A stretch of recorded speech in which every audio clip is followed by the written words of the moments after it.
दोस्तों नमस्कार। आज की कहानी है गरीब का बड़ा दिल। तो कहानी शुरू करने से पहले जो भी चैनल पर पहली बार आए हैं चैनल को सब्सक्राइब करें और ऑल का आइकन जरूर प्रेस करें ताकि हमारी आने वाली सभी कहानियां आप तक सबसे पहले पहुंचें। तो चलिए शुरू करते हैं आज की एक प्यारी सी कहानी। 65 वर्षीय डॉक्टर शशांक अपनी गाड़ी से हॉस्पिटल जा रहे थे कि अचानक ही एक वृद्ध व्यक्ति जिसने बहुत ही मलिन कपड़े पहने हुए थे और एक जीर्ण शीर्ण अवस्था में कंबल ओढ़ रखा था, डॉक्टर साहब की गाड़ी से टकरा गया। वह बेहोश होकर गिर गया, उसे काफ़ी चोटें आई थी।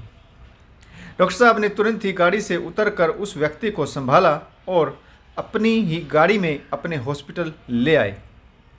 उसे तब तक होश नहीं आया था।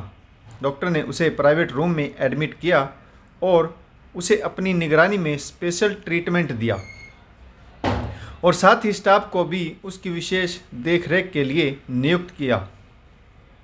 यह देखकर सब हैरान थे कि डॉक्टर साहब एक गरीब व्यक्ति को इतना इम्पोर्टेंस क्यों दे रहे हैं।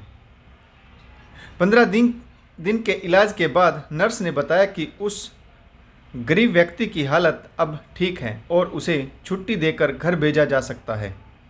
डॉक्टर ने नर्स से कहा कि उस व्यक्ति से इलाज का एक भी पैसा नहीं लेना है।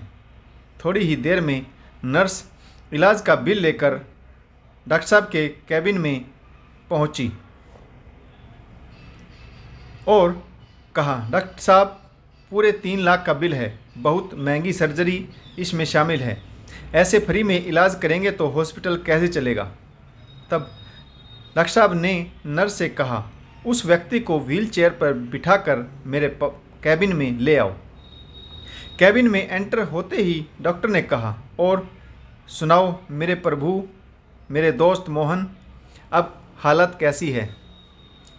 सबको इस तरह से बातें करता देख नर्स और मोहन दोनों हैरान थे। डॉक्टर शशांक ने बताया, मोहन तुम भूल गए, शायद याद करो,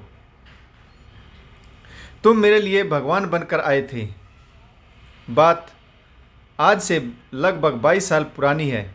मेरे कुछ अजीबोगरीब हैरत अंगेज शौक थे। मैं एक रविवार अपने परिवार के साथ एक घने जंगल में सैर पर निकल गया। पूरा दिन जंगली जानवरों को देखा और वहाँ की हरियाली के मज़े लिए और बहुत एंजॉय किया। परंतु वापसी के समय घने जंगल में रोड पर हमारी गाड़ी खराब हो गई। गाड़ी से धुआं निकलने लगा और सूरज भी डूबने वाला था। उस घने जंगल में अगले दिन सुबह तक हमारी हड्डियां भी नहीं बचनी थी। मेरी पत्नी व दोनों बच्चे बुरी तरह से डर गए थे। वह जंगल काले मुंह और लंबी पूंछ वाले बड़े बड़े लंगूर बंदरों के लिए फेमस है, जो नरभक्षी होते हैं। बड़े बड़े लंबे पेड़ों के बीच से उन बंदरों की आवाज़ आना शुरू हो चुकी थी, जो हमें और भी अधिक डरा रही थी। मैंने बच्चों को गाड़ी में ही लॉक किया और स्वयं गाड़ी से उतरकर आसपास देखा। पास ही एक बहुत बड़ा सा ड्रम रखा हुआ था। जब मैंने उसमें देखा, बहुत सारी हड्डियां पड़ी हुई मिली, जिसे देखकर मैं और भी डर गया। शायद हमारी भी यही हालत होनी थी। अब तो मैं भी बुरी तरह से डर चुका था और अपने आप को कोस रहा था कि मैंने स्वयं अपने परिवार को खतरे में डाला है। मेरे शौक ही मेरे परिवार की मृत्यु का कारण बनने वाले थे।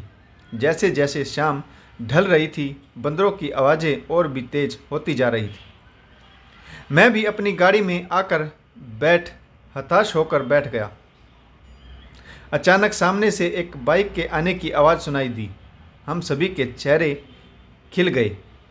बाइक पर एक नौजवान चला आ रहा था। मैंने उम्मीद भरी नज़रों से तुम्हारी तरफ हाथ हिलाकर सहायता के लिए आवाज़ लगाई। तुमने बाइक रोकी और गाड़ी का बोनट उठाकर देखा। उसमें जो भी कमी आई थी तुमने वह ठीक कर दी। उस समय तुम मेरे लिए किसी फरिश्ते से कम नहीं थे। मेरा पर्स पैसों से भरा हुआ था, परंतु ऐसी स्थिति में मैं अपने परिवार की जान बचाने में असफल था। इतने सारे पैसे भी कागज़ के टुकड़े मात्र थे। शहर का बहुत बड़ा डॉक्टर अपने परिवार की जान की भीख मांग रहा था। यह सही तो नहीं था, परंतु मैंने हिम्मत करके कुछ पैसे तुम्हें देने चाहे, परंतु तुम्हारा दिया हुआ जवाब मेरी ज़िंदगी की प्रेरणा बन गया। तुमने कहा था, साहब मैं एक मैकेनिक हूँ, रोज़ इस जंगल से गुजरता हूँ। मुश्किल में फंसे किसी भी मजबूर से मैं मजदूरी नहीं लेता। यह मेरे असूलों के खिलाफ है। मैंने आपकी सहायता की है और सहायता का कोई मूल्य नहीं होता। उस समय मेरे पास एक ही शब्द था तुम्हें देने के लिए, वो था धन्यवाद। मैं उस दिन को एक पल के लिए भी नहीं भूला और अपना जीवन आदर्श बना लिया। आशा करता हूँ आपको यह कहानी ज़रूर पसंद आई होगी। अगर आपको यह कहानी पसंद आए तो कमेंट्स करके ज़रूर बताइएगा। कहानी पढ़ने के लिए आप सभी का बहुत बहुत धन्यवाद। जय हिंद, वंदे मातरम, भारत माता की जय। जय जवान, जय किसान, जय हिंद।